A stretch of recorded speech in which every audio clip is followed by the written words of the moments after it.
ایک بھائی نے کہا کہ جماعت میں جب ہم امام کے پیچھے نماز پڑھ رہے ہوں تو کیا ہمیں الحمد پڑھنی ہوگی؟ خصوصاً کہتے ہیں فجر میں لوگ کہتے ہیں کہ پڑھنی ہے، ضروری ہے۔ دیکھیں ایسا بالکل بھی نہیں ہے۔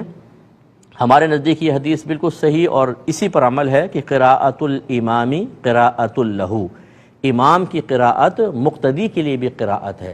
اور یہ جو کہا جاتا ہے کہ لا صلاۃ الا بفاتحۃ الکتاب، حدیث ہے کہ سورہ فاتحہ کے بغیر نماز نہیں، اس سے مراد ذات نماز کی نفی نہیں، کمال نماز کی نفی ہے۔ جیسے نبی کریم نے فرمایا لا ایمان لمن لا امانت لا، بالکل اسی ترکیب کے اوپر یہ بھی ہے، جو امانت دار نہیں اس کا ایمان نہیں۔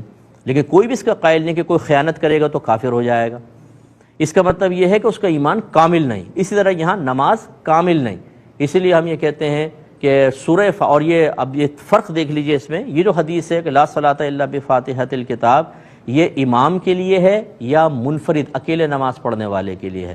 اور جماعت کے لیے یہ ہے قراءۃ الامامی قراءۃ لہ۔ اس کا مطلب ہر چیز اپنی جگہ سیٹ ہو گئی۔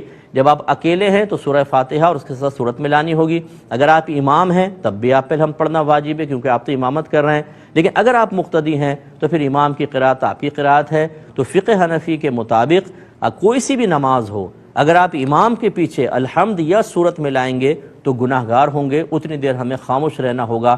اگر جہری نماز ہے قراءت سنیں، سری نماز ہے اتنی دیر بس آپ خاموش رہیں، پڑھنا کچھ نہیں ہوتا ورنہ گناہ گار ہوں گے۔